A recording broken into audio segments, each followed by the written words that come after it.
الحمد لله نحمده ونستعينه ونستغفره ونؤمن به ونتوكل عليه ونعوذ بالله من شرور أنفسنا ومن سيئات أعمالنا. أما بعد فأعوذ بالله من الشيطان الرجيم. بسم الله الرحمن الرحيم.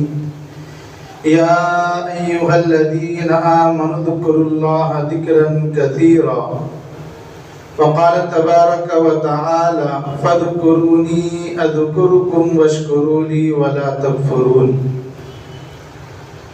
معزز سامعین نظام، اللہ رب العزت کا بڑا احسان و کرم ہوا کہ اللہ رب العزت نے ہم سب سے اور دنیا کے تمام مسلمانوں سے دو عبادتیں اللہ نے ان دنوں میں کرائی. ایک عبادت وہ ہے جس کا نام حج ہے کہ لاکھوں لوگ جو مکہ المکرمہ پہنچے انہوں نے حج کو ادا کیا. دوسری چیز جو اللہ نے ادا کرائی مسلمانوں کے میں سے ان حضرات سے جو صاحب نصاب و قربانی کہ بہت سے وہ لوگ ہیں جنہوں نے قربانی کو کیا. اور حج اور قربانی ان دونوں عبادتوں میں اللہ نے ایک ذکر مسلمانوں کے لیے رکھا تھا کہ حاجی جب حج کو جائے تو یہ کہے کہ لبیک اللہم لبیک لا شریک لک لبیک.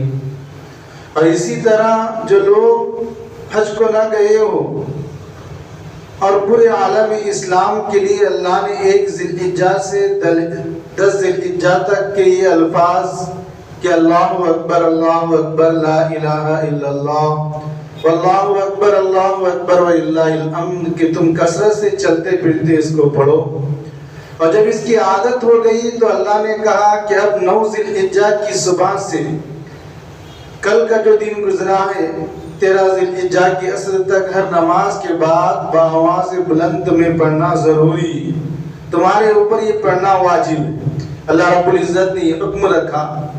آپ دیکھیے کہ حج ارکان اسلام جو اسلام کی بنیادیں ہیں ان میں سے ایک ہے. قربانی امت پر واجب ہے. ان دونوں عبادتوں کو اللہ رب العزت نے رکھا اور رکھنے کے بعد اللہ نے ان دونوں عبادتوں میں یہ کلمہ رکھا. یہ کلمہ اللہ رب العزت نے کیوں رکھا کہ اس میں اللہ کی بڑائی بیان ہے, اس میں اللہ کا ذکر ہے. اور ذکر ایک ایسی عبادت ہے جو ہمیشہ انسان کو مطلوب ہے. اس کے بغیر انسان کے لیے چارہ کار نہیں ہے. وہ اس لیے کہ انسان نام ہے 2 چیزوں کا. ایک انسان کا جسم ہے اور دوسری انسان کی روح ہے. اگر روح نہ ہو تب انسان مردہ ہے, اور اگر روح ہو اور جسم نہ ہو تب بھی انسان کا کوئی نام نہیں ہے, کوئی کام نہیں ہے. اسی لیے 2 چیزوں کے مرکب کا نام حضرت انسان ہے. ان میں ایک چیز جسم ہے اور دوسری چیز روح ہے. اور جسم اور روح مل کر انسان بنتا ہے. تو اللہ رب العزت نے جسم کی غذا بھی رکھی ہے, روح کی غذا بھی رکھی. جسم کی غذا یہ کہ انسان کھائے پیے, اللہ نے اس کے لیے دنیا کی بہت ساری نعمتیں رکھی. اور روح کی غذا یہ ہے کہ اللہ کا ذکر کرے, اس کے نام کی تسبیح کو بیان کرے اور اللہ کی بڑائی کو بیان کرے. یہ روح کی غذا ہے. جو انسان جتنا اللہ کا ذکر کرتا ہے اس کی روح اتنی تر و تازہ ہوتی ہے, اور جو انسان اللہ کو جتنا بھول جاتا ہے اس کی روح اتنا ہی جو گناہوں کی طرف مائل ہوتی ہے. تو اللہ نے جسم کی غذا کھانا پینا رکھی ہے, اور روح کی غذا اللہ نے اللہ کا ذکر رکھا ہے. اسی لیے اللہ نے قربانی اور حج کے ذریعے سے مسلمانوں کو یہ پیغام دیا ہے کہ تم اللہ کا ذکر ہمیشہ رکھو اور ہر حالت میں اللہ کا ذکر کیا کرو. اور اسی کو اللہ نے قرآن کریم میں ذکر فرمایا کہ یا ایھا الذین آمنوا اذکروا اللہ ذکرا کثیرا کہ ایمان والو تم اللہ کا ذکر کثرت سے کیا کرو. قرآن کریم اور احادیث میں اللہ نے کسی چیز کے بارے میں یہ حکم نہیں دیا کہ تم کثرت سے کرو. جہاں اللہ نے نماز کا حکم دیا تو وہاں کہا کہ اقیموا الصلاۃ, نماز قائم کرو. ساتھ میں یہ نہیں کہا کہ کثرت سے نماز پڑھتے رہو, بس نماز ہی کے اندر رہو. جہاں اللہ نے روزے کا حکم دیا کتب علیکم الصیام, اللہ نے وہاں نہیں یہ کہا کہ ہمیشہ روزے رکھتے رہو، بلکہ روزے رکھنے سے بعض وقت اللہ نے منع بھی کیا، بعض وقت تو اللہ نے روزہ رکھنا حرام قرار دیا۔ جہاں اللہ نے حج کا حکم دیا وہاں یہ نہیں کہا کہ تم حج کرتے رہا کرو، کثرت سے حج کرو، بلکہ صرف ذکر ایک ایسی عبادت ہے اللہ کی کہ اللہ نے قرآن کریم میں فرمایا کہ یا ایھا الذین آمنوا اذکروا اللہ ذکرا کثیرا، کہ ایمان والو تم اللہ کا ذکر کثرت سے کیا کرو۔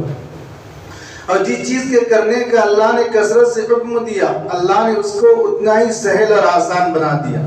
اللہ کی حقیقت تو یہ تھی کہ اللہ کا مقدس نام، اس نام سے بڑھ کر کوئی نام نہیں۔ اگر اللہ چاہتا تو ہم جیسے گناہگاروں کی زبان پر، جو زبان جھوٹ بولتی ہو، جو غیبت کرتی ہو، اللہ اپنے نام کو جاری ہونا ساری نہیں کرتا، لیکن اللہ نے جہاں قرآن کریم میں حکم دیا وہاں اللہ نے ذکر اللہ کو اتنا ہی آسان قرار دیا کہ دیکھو نماز پڑھنے کے لیے تو ضروری ہے کہ قبلے کی طرف رخ کرو، وضو کی حالت میں رہو، غسل کی حالت میں رہو، لیکن اگر اللہ کا ذکر تم کرنا چاہ رہے ہو تو ہم ہر وقت تم اللہ کا ذکر کر سکتے ہو، نہ اس کے لیے قبلہ رخ ہونا ضروری ہے، نہ اس کے لیے وضو کا ہونا ضروری ہے، جب چاہے تم اللہ کا ذکر کر سکتے ہو۔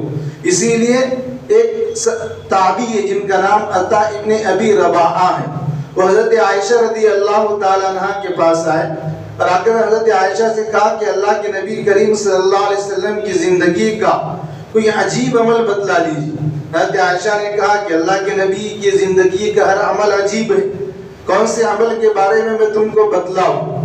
اور پھر فرمایا حضرت عائشہ نے انسان کا ذکر اس کو اس وقت فائدہ دیتا ہے جب اس کے ذکر کے ساتھ اس کی فکر لاحق ہو، اور انسان اگر ایسا ذکر کرے جس میں اس کی فکر نہ ہو تو فرمایا کہ تسبیح کے دانے گھمانے سے انسان کو فائدہ نہیں ہوتا، کسی کو دانے گھماتے رہے اس کے دل میں اللہ کی فکر نہ ہو۔ اور پھر فرمایا کہ اللہ کی فکر کیا ہوتی ہے؟ فرمایا کہ ایک دن اللہ کے نبی کریم صلی اللہ علیہ وسلم میرے پاس آئے اور آ کر میرے بستر پر لیٹ گئے، اور تھوڑی دیر لیٹ گئے، لیٹنے کے بعد کچھ وقت گزرنے کے بعد حضرت عائشہ فرماتی کہ اللہ کے نبی نے مجھ سے کہا کہ عائشہ اگر تم اجازت دو تو میں اٹھوں اور اللہ کی یاد کے اندر لگ جاؤں، میں تمہاری اجازت چاہتا ہوں۔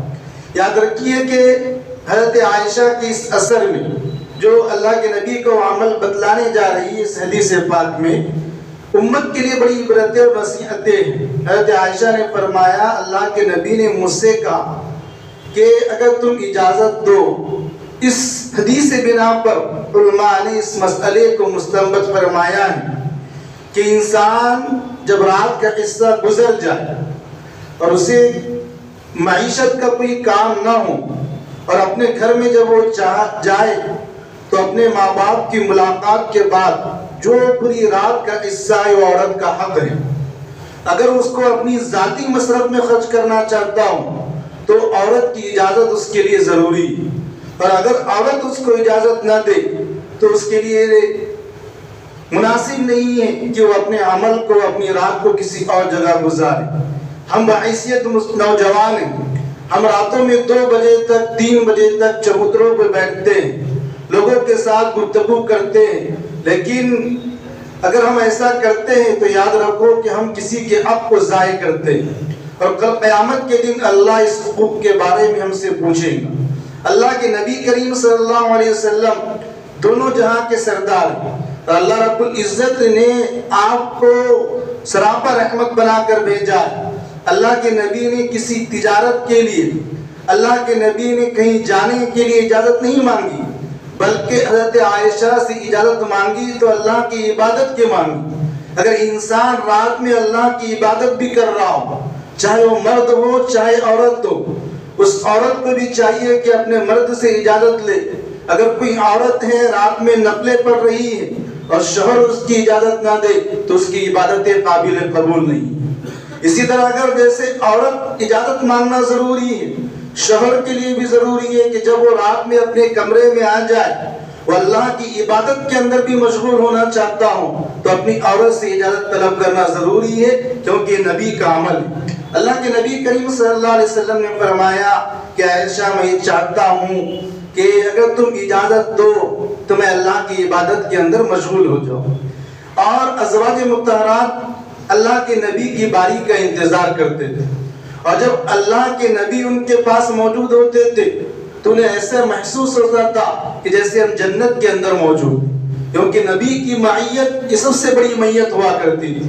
تو حضرت عائشہ نے بھی بڑے عجیب جواب دیا اور پھر فرمایا کہ اللہ کے نبی صلی اللہ علیہ وسلم، میری یہ خواہش ہوتی ہے اور میری یہ تمنا ہوتی ہے کہ جب آپ میرے پاس آئے تو میں آپ کے ساتھ میں پوری رات گزاروں، اور آپ کے بغیر میں رات کا کوئی حصہ نہ گزاروں. لیکن آپ کی خواہش اللہ کی عبادت ہے تو آپ کی ہر خواہش میری خواہش، اس لیے میں آپ کو اجازت دیتی ہوں کہ آپ اللہ کی عبادت کیجیے. اس کے بعد عائشہ رضی اللہ تعالیٰ عنہ بیان فرماتی ہیں کہ اللہ کے نبی کریم صلی اللہ علیہ وسلم کھڑے ہوئے، اور کھڑے ہونے کے بعد اللہ کے نبی نے پوری رات اس آیت کی تلاوت کی جو سورہ نساء کی آیت ہے. فرمایا ان فی خلق السماوات والارض واختلاف اللیل والنہار لآیات لأولی الالباب الذین یذکرون اللہ قیاما وقعودا وعلی جنوبہم ويتفكرون في خلق السماوات والأرض ربنا ما خلقت هذا باطلا سبحانك فقنا عذاب النار. اس سورہ نساء کی دو آیتیں اللہ کے نبی ان آیاتوں کو پڑھتے رہے، روتے رہے، سجدے میں اللہ سے توبہ اور استغفار کرتے رہے، یہاں تک کہ صبح کے نماز کا وقت ہوا. حضرت بلال آپ کو بلانے آئے. حضرت عائشہ فرماتی ہے میں نے اللہ کے نبی کو اجازت دینے کے بعد مسلسل اللہ کے نبی کا یہ عمل دیکھا، اور دیکھنے کے بعد اللہ کے نبی سے میں نے عرض کیا کہ اللہ کے نبی، آپ نے اتنا جو اللہ سے آپ گزاری کی، رات بھر روتے رہے اور آپ قرآن کریم کی آیت تلاوت کرتے رہے، آپ نے کیوں ایسا کیا؟ اللہ کے نبی نے تو پہلے وہ جواب دیا جو ہمیشہ اللہ کے نبی دیتے تھے، افلا اکون عبدا شکورا، میں یہ چاہتا ہوں کہ میں بھی اللہ کا شکر گزار بندہ بنوں. یہ کہا اور پھر کہا کہ اللہ نے آج مجھ پر یہ آیت نازل فرمائی جس میں اللہ نے کہا کہ اللہ کا ہر وہ ذکر بیکار ہے جو اللہ کے فکر کے بغیر ہو، اللہ کی یاد دہانی کے بغیر ہو. اور پھر قرآن کریم کی آیت پڑھی ان فی خلق السماوات والارض لآیات لأولی الالباب، کہ زمین و آسمان کے پیدا کرنے میں عقل والوں کے لیے بڑی عبرتیں اور نصیحتیں ہیں. اور عقل والے انسان وہ ہے، اللہ نے آگے اس پہ مہر لگائی، الذین یذکرون اللہ، جو اللہ کا ذکر کرتے قیاما وقعودا وعلی جنوبہم، بیٹھے بیٹھے، لیٹے لیٹے، کروٹیں بدلتے ہوئے ہر وقت اللہ کا ذکر کرتے ہیں.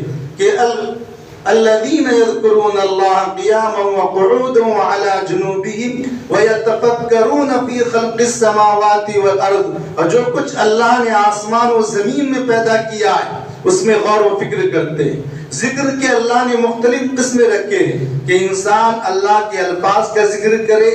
اللہ نے زمین و آسمان میں جو چیزیں بنائی ہیں انسان اس کے اندر غور و فکر کرے کہ اللہ نے کیسے زمین بنائی ہے، آسمان بنائی ہے. اسی لیے فرمایا فقہاء اعظام نے، علماء کرام نے، کہ انسان کو اللہ کی مخلوقات میں غور کرنا چاہیے، وہ اس کے لیے عبرت اور نصیحتیں ہوتی ہیں. اور جو انسان اللہ کی پیدا کردہ چیزوں کو چھوڑتا ہے، اس میں غور و فکر نہیں کرتا اور اللہ کی ذات میں غور و فکر کرنا شروع کر دیتا ہے تو فرمایا گمراہ ہو جاتا ہے. اسی لیے اللہ نے حکم دیا ہے کہ اللہ کی پیدا کردہ چیزوں میں غور کرو. اللہ نے آسمان کیسی بنائے، زمین کیسا بنایا، اللہ نے سمندروں کو کیسا بنایا، اللہ نے درختوں کو کیسا بنایا. یہ انسان کی غور فکر کرنے کی چیزیں. اور اگر انسان اللہ کی ذات میں غور کرے گا کہ اللہ کیسا ہے، اللہ کیسے اٹھتا ہے، کیسے بیٹھتا ہے، کہ اللہ ہر جگہ موجود ہے یا نہیں ہے، تو انسان گمراہ ہو جائے. اس لیے اللہ کی مخلوقات میں غور کرو تو انسان اللہ کا ہمیشہ اس کے اندر استحضار رہے گا کہ کیسی کیسی چیزوں کو اللہ نے پیدا کیا. اور اس کو چھوڑ دے، اللہ کی ذات میں غور کرے تو انسان بہک جائے گا. تو اللہ نے ذکر کی حقیقت کو بتلایا ہے کہ وہ ذکر اللہ کے سامنے معتبر ہے جس کے اندر فکر ہو، اللہ کے نام کی محبت اس کے دل میں اس کے روئے کے اندر پیوست ہو، یہ اللہ نے فرمایا۔ اسی لیے اللہ نے فرمایا کہ ذکر سے مسلمان نہیں کرتے، منافق بھی ذکر کرتا ہے۔ اللہ نے قرآن میں فرمایا بہت سے منافقین ہیں جو اللہ کا ذکر کرتے ہیں۔ اللہ نے 5 پارے کے آخری رکوع میں فرمایا ان المنافقین یخادعون اللہ وهو خادعهم، کہ بے منافقین لوگ ایسے ہیں جو یہ سمجھتے ہیں کہ وہ مومنوں کو دھوکہ دے رہے ہیں، حالانکہ اور اللہ کو دھوکہ دے رہے ہیں، لیکن وہ خود دھوکے کے اندر۔ ان المنافقین یخادعون اللہ وهو خادعهم واذا قاموا الى الصلاة قاموا کسالى، اور جب نماز پڑھتے ہیں تو سستی سے پڑھتے ہیں۔ یاد رکھیے کہ اگر انسان کو نماز میں سستی ہو رہی ہے یا نماز کے اندر انسان کاہلی کر رہا ہے تو یہ منافقوں کی علامت۔ وَإِذَا قَامُوا إِلَى الصَّلَاةِ قَامُوا كُسَالَى يُرَاءُونَ النَّاسَ وَلَا يَذْكُرُونَ اللَّهَ إِلَّا قَلِيلًا، اور منافقین بھی اللہ کا ذکر کرتے لیکن تھوڑا کرتے، تھوڑا بہت، کبھی کبھار جب دل چاہا اللہ کا ذکر کر دیا۔ وَلَا يَذْكُرُونَ اللَّهَ إِلَّا قَلِيلًا، یہ اللہ نے منافقوں کی نشانی بتلائی ہے۔ جس انسان کو کبھی اللہ یاد نہ آتا ہو اور کبھی وہ اللہ کا ذکر نہ کرتا ہو، اس کے زبان پر اللہ کا نام جاری نہ ہوتا ہو، کبھی اس نے تنہائی میں بیٹھ کر اللہ کے نام کی تسبیح کو بیان نہ کیا ہو، فرمایا کہ منافقوں کی علامت۔ اور جو مومنین ہوتے ہیں ان کی کیا علامت ہوتی ہے؟ اللہ نے 21 پارے کے آخر رکوع میں اس کو ذکر کیا اور فرمایا لقد کان لکم فی رسول اللہ اسوۃ حسنہ، کہ تمہارے لیے نبی کریم صلی اللہ علیہ وسلم کی ذات اقدس ایک بہترین نمونہ ہے، ایک بہترین آئیڈل ہے۔ اس کے بعد اللہ نے فرمایا لمن کان یرجو اللہ والیوم الآخر لمن کان یرجو اللہ، اور مومنین وہ ہے جو اللہ سے ملنے کی امید کرتے ہیں، والیوم الآخر، اور قیامت کے دن کا ان کے دل میں استحضار ہوتا ہے، ایک دن مجھے اللہ کے سامنے حاضر ہونا ہے۔ اور فرمایا وَيَذْكُرُونَ اللَّهَ، اور اللہ کا ذکر کثرت سے کرتے۔ یہ اللہ نے مومنوں کی صفات گنوائی۔ منافقوں کا ذکر اللہ کے پاس آیا قرآن میں تو فرمایا وَلَا يَذْكُرُونَ اللَّهَ إِلَّا قَلِيلًا، وہ اللہ کا کم ذکر کرتے۔ اور جہاں ایمان والوں کا ذکر آیا وہاں اللہ نے فرمایا کہ لمن کان یرجو اللہ والیوم الآخر وذکر اللہ کثیرا، کہ کثرت سے وہ اللہ کا ذکر کرتے۔ یہ اللہ نے صفت گنوائی۔ ہر وہ نماز قابل قبول نہیں ہے، ہر وہ عبادت قابل قبول نہیں ہے، انسان اگر ادا کرے لیکن دل میں اللہ کا استحضار نہ ہو۔ ہم نماز پڑھ رہے ہو اور دل میں اللہ کا استحضار نہ ہو، وہ نماز بیکار ہے، بلکہ وہ نماز انسان کے لیے وبال ہے۔ احادیث مبارکہ میں اگر ہم اللہ کی عبادت کر رہے ہیں لیکن دل اللہ کی طرف متوجہ نہ ہو، وہ نماز انسان کے لیے بدعا دیتی اور کہتی جیسے تو نے مجھ کو برباد کیا اللہ تجھے بھی برباد کر دے۔ اس روئے زمین پر سب سے بڑی بدعا نماز کی بدعا ہوتی ہے۔ فرمایا کہ ہر عبادت کے قبولیت کے لیے اللہ کی طرف انسان کے دل کا متوجہ ہونا ضروری ہے، اور اللہ نے ذکر کے لیے بیان فرمایا ہے چاہے تم راحت میں ہو، سکون میں ہو یا کسی بھی جگہ ہو، فرمایا کہ تم اللہ کا ذکر کثرت سے کیا کرو۔ فرمایا کہ جب تم جنگ کی حالت میں ہو، اللہ نے سورہ توبہ کے اندر ذکر فرمایا کہ یا ایھا الذین آمنوا، کہ ایمان والو، اذا لقیتم فئۃ فاثبتوا واذکروا اللہ کثیرا، کہ جب تم دشمن کے مقابلے میں ٹھہرو تو اللہ کا ذکر کرو کثیرا لعلکم تفلحون، تاکہ اللہ تمہارے حصے میں کامیابی عطا فرمائے۔ کہ اگر تم جنگ کے میدان میں بھی ہو، جب بھی تمہارا دل اللہ کی طرف متوجہ ہو، یہ اللہ رب العزت نے تلقین فرمائی۔ انسان یہ سوچتا ہے کہ مجھے سکون نصیب ہو، دنیا کی تمام نعمتیں موجود ہے، نرم بستر موجود ہے، نیند نہیں آتی ہے، زندگی کے اندر چین و سکون نہیں ہے۔ اللہ نے قرآن کریم میں فرمایا الذین آمنوا وتطمئن قلوبهم لذکر اللہ، یاد رکھو کہ انسانوں کو سکون ملتا ہے صرف اللہ کے ذکر کے اندر۔ یہ اللہ نے تلقین فرمائی، اسی لیے اللہ نے حج کے اندر اور قربانی کے اندر اس کی مشق کرائیے کہ تم پڑھو ذی الحجہ کے اندر کثرت سے اللہ اکبر لا الہ الا اللہ واللہ اکبر وللہ الحمد. اور جیسے جیسے دن گزر رہے ہیں اللہ نے کہا کہ اب ہر نماز کے بعد اس کا پڑھنا واجب ہے. اور اگر تم آئے ہو ہمارے در کے اوپر تو کہو اس بات کو کہ لبیک اللہم لبیک لا شریک لبیک. اللہ نے یہ جملے کہلوائے کہ تمہارے دل میں اللہ کا استحضار ہو, ہر وقت تمہاری زبان اللہ کے ذکر سے تر ہو. اسی لیے اللہ نے ایک جملے میں پورے باتوں کو ذکر کیا ہے کہ فذکرونی اذکرکم واشکروا لی ولا تکفرون. تم مجھے یاد کرو, اللہ نے فرمایا میں تمہیں یاد کروں گا, واشکروا لی ولا تکفرون, اور تم میرا شکر کرو میری نافرمانی نہ کرو. مفسروں نے اس کے بڑے مطالب ذکر فرمائے کہ فذکرونی اذکر کا مطلب یہ ہے کہ جب انسان مجھے یاد کرتا ہے تو میں اس کو یاد کرتا ہوں, وہ تنہائی میں مجھ کو یاد کرتا ہے. اللہ فرماتے کہ میں تنہائی میں مجھ کو یاد کرتا ہوں. حدیث قدسی ہے, اللہ کے نبی فرماتے ہیں, اللہ رب العزت فرماتا ہے کہ انسان اگر مجھے جو ہے مجمع میں یاد کرتا ہے تو میں اس کو جو اس سے بہتر مجمع ملائکہ کے اور فرشتوں کے مجموعے میں اس کو یاد کرتا ہوں. وہ میرے طرف چل کر آتا ہے تو میں اس کے طرف دوڑ کر آتا ہوں. یہ اللہ رب العزت کی جملے. اسی طرح مفسروں نے کہا ہے کہ فذکرونی اذکرکم, کہ تم میرا ذکر کرو, مجھ کو یاد کرو, میں تم کو یاد کروں گا. یعنی تم میری اطاعت کرو. تو فرمایا کہ دنیا کی ہر چیز تمہاری اطاعت کریں گی. اللہ نے یہ آیت میں حکم دیا ہے کہ انسان اگر گناہ کرے تو جتنے لوگ اس کے ماتحت ہوتے ہیں وہ بھی اس کی نافرمانی کرتے ہیں. کہ اگر انسان یہ دیکھے کہ اگر میرا بیٹا نافرمان ہے یا میری بیوی نافرمان ہے یا فلاں چیز میری نافرمان ہے, تو سب سے پہلی وجہ یہ ہوتی ہے کہ انسان اللہ کا نافرمان ہوتا ہے, جس کی وجہ سے جو لوگ اس کے ماتحت ہوتے ہیں اللہ ان کو بھی نافرمان بنا دیتا ہے. یہ اللہ نے اس کی طرف اشارہ فرمایا ہے اور فرمایا فذکرونی اذکرکم کا ایک مطلب یہ کہ تم میرے نام کی عزت کرو تو اللہ رب العزت تمہیں بھی جو ہے بلند مقام تک پہنچائیں گا. بشر عابی رحمت اللہ علیہ ایک بڑے بزرگ گزرے ہیں, ایک مرتبہ دیکھا کہ ایک کاغذ ہے جو زمین پر گرا ہوا ہے, اس پر اللہ کا نام لکھا ہو, اس کو اٹھایا, اپنے ہاتھوں سے صاف کیا اور ایک بلند جگہ پر رکھ دیا. اللہ رب العزت نے کہا کہ بشر آپی تم نے میرے نام کی عزت کی ہے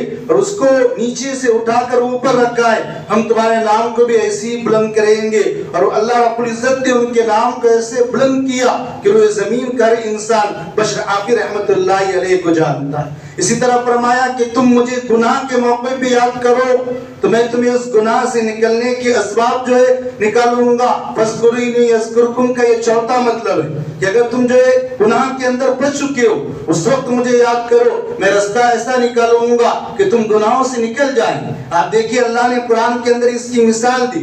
جب زلیخا نے حضرت یوسف کو کہا کہ آؤ قالت حیت لک, اور اپنی جو ہے خواہش کو پورا کر دو, اس وقت حضرت یوسف نے کوئی جملہ اپنے زبان سے نہیں نکالا سوائے اس جملے کے کہ قال معاذ اللہ انہ ربی احسن مثواہ, کہ میں اللہ کی پناہ مانگتا ہوں کہ میں جو تمہارے ساتھ جو یہ کام کروں اور اپنے آقا اور رب کی جو ہے نافرمانی کروں. یہ نام انہوں نے نکالا, اللہ کے ذکر کو یہاں یاد کیا, اللہ کے نام کو یاد کیا. دکھایا حدیث کے اندر کہ اللہ نے راستے اور اسباب بنائے, آپ دوڑتے گئے اور دروازے آپ کو آپ کھلتے گئے. اللہ نے وہ اسباب بنائے. فرمایا کہ اگر تم اللہ کو گناہ کے موقع پہ یاد کرو گے اللہ اس گناہ سے بچنے کے اسباب نکالیں. انسان مصیبت کے اندر ہو, پریشانی کے اندر پریشان ہو, اللہ نے کہا کہ فذکرونی اذکرکم کی 5ویں تفسیر یہ ہے کہ تم اس وقت مجھ کو یاد کرو, اللہ رب العزت تمہارے لیے اسباب بنائیں گے. اللہ نے قرآن کریم کے اندر اس کی مثال دی. حضرت یونس علیہ السلام کا واقعہ اللہ نے قرآن کریم کے اندر ذکر کیا کہ آپ جو ہے سمندر میں آپ نے کودی ماری اور پھر جو ہے مچھلی نے آپ کو نگل لیا. پورا واقعہ آپ سنتے ہیں. اس وقت جب وہ مچھلی سمندر کے تہہ میں پہنچی تو وہاں حضرت یونس نے ایک آواز سنی کہ لا الہ الا اللہ, کہ یہ آواز آ رہی ہے. انہوں نے اللہ سے کہا کہ اللہ یہ کیسی آواز ہے؟ کہا کہ سمندر کے تہہ کے اندر جو مخلوق ہے وہ میرا ذکر کر رہی ہے. اس کی آواز کو تم سن رہے ہیں۔ قرآن میں اللہ نے فرمایا یسبحون، اس روئے زمین کی ہر چیز تسبیح، اللہ کی تسبیح بیان کرتے، لیکن تم اس کو سن نہیں سکتے ہو، تمہارے کانوں میں اللہ نے وہ طاقت نہیں رکھی۔ جب حضرت یونس نے دیکھا کہ سمندروں کے تہے میں اللہ کی تسبیح بیان کرنے والی مخلوق ہے، تو آپ نے وہاں اللہ کی تسبیح کو بیان کیا کہ لا الہ الا انت سبحانک انی کنت من الظالمین، کہ نہیں ہے کوئی معبود سوائے اللہ کے، اللہ کی ذات بالکل پاک ہے، آپ یہ تسبیح بیان کرتے رہے۔ تو اللہ نے دوسری جگہ سورہ صافات میں ذکر فرمایا کہ لَلَبِثَ فِي بَطْنِهِ إِلَى يَوْمِ يُبْعَثُونَ، کہ حضرت یونس اگر اس وقت اللہ کا ذکر نہ کرتے اور اللہ کی تسبیح کو بیان نہ کرتے، لَلَبِثَ فِي بَطْنِهِ إِلَى يَوْمِ يُبْعَثُونَ، تو قیامت تک یہ اللہ حضرت یونس کو مچھلی کے پیٹ میں رکھتا۔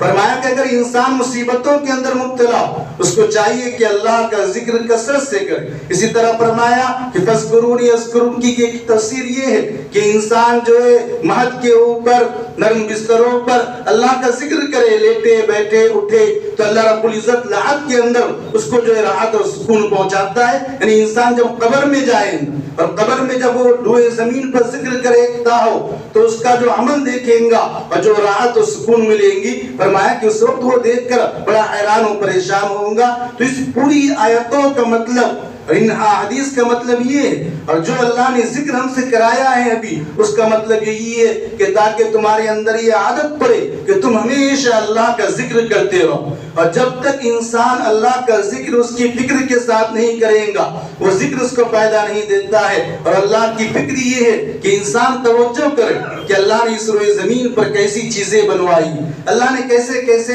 جو ہے مخلوقات پیدا فرمائے، ہمیشہ اللہ کا استحضار رکھے۔ ہر وہ عبادت ہی قبول ہوتی ہے جس کے اندر انسان کا دل اللہ کی طرف متوجہ ہو، اور انسان کا دل اللہ کی طرف اس وقت متوجہ ہوتا ہے جب انسان اتنی کثرت سے ذکر کرے کہ اس کے دل میں اللہ کے ذکر کے علاوہ اور اس کے علاوہ کوئی چیز اس کے ذہن میں نہیں آئے۔ اسی لیے اللہ نے صبح و شام کی تسبیحات رکھی، فاطمہ تسبیح ہے۔ اسی لیے کچھ معمولات اللہ کے نبی نے بتلا ہے کہ صبح کے وقت یہ معمولات کرو، شام کے وقت یہ معمولات کرو، اور پھر فرمایا کہ افضل الذکر القرآن الکریم، سب سے بہترین ذکر قرآن کریم کی تلاوت۔ تو اپنی زندگی کا یہ معمول بنائے کہ کوئی دن ہمارا ایسا نہیں گزرے جس میں ہم قرآن کریم کی تلاوت نہ کرتے ہو۔ کم سے کم انسان کو 12 قرآن کریم کی تلاوت کرنا چاہے۔ دوسری یہ کہ انسان جو ہے تسبیح کا معمول بنائے، صبح و شام تسبیح کرتے رہے، اور جیسے جیسے عمر ڈل رہی ہو اس کے تسبیحات میں اضافہ ہونا چاہیے۔ اس لیے کہ اللہ نے قرآن کریم کے اندر ذکر کیا نبی کو مخاطب کر کے کہ اذا جاء نصر اللہ والفتح ورأیت الناس يدخلون فی دین اللہ افواجا، کہ اب جو لوگ اسلام میں داخل ہو رہے ہیں اور آپ کا وقت قریب ہے تو آپ یہ کیجئے فسبح بحمد ربک واستغفر، کہ اپنے رب کی تسبیح کو بیان کیجئے، صبح و شام اپنے رب کی تسبیح کے اندر لگ جائیے۔ اس لیے انسان کو چاہیے کہ صبح و شام کی تسبیح کیا کرے، لا الہ الا اللہ 100 مرتبہ پڑھا کرے، استغفر اللہ کا ورد بنائے، لا حول ولا قوت الا باللہ جتنی کثرت سے وہ پڑھتے رہے، اور چلتے پھرتے وہ سبحان اللہ و بحمدہ سبحان اللہ العظیم کا ورد کرے۔ اس لیے امام بخاری رحمۃ اللہ علیہ نے سب سے آخری میں جو حدیث بخاری شریف میں ذکر فرمائی ہے وہ یہی ہے کہ کلمتان حبیبتان ثقیلتان فی المیزان خفیفتان فی اللسان سبحان اللہ و بحمدہ سبحان اللہ العظیم، کہ 2 کلمے ایسے ہیں جو زبان پر بالکل ہلکے ہیں اور ترازو کے اندر بالکل بھاری ہے، اور وہ یہ ہے سبحان اللہ و بحمدہ سبحان اللہ العظیم۔ کہ انسان کو چاہیے کہ کثرت سے چلتے پھرتے جو ان جملوں کا ورد کرے، پڑھتے رہے۔ اللہ نے تمام مصیبتوں کا اس کے اندر علاج رکھا ہے، اللہ نے تمام سکون و راحت ان 2 جملوں کے اندر رکھا ہے۔ اللہ رب العزت نے یہی پیغام جو ہم جو ہے حاجی لبیک کہتا ہے یا ہم جو ہے اللہ کی تکبیر کو بیان کرتے ہیں، اللہ نے یہی پیغام اس قربانی کے اندر دیا ہے کہ تم کثرت سے اللہ کا ذکر کیا کرو۔ اللہ رب العزت سے دعا ہے کہ اللہ ہم سب کو عمل کی توفیق عطا فرمائے۔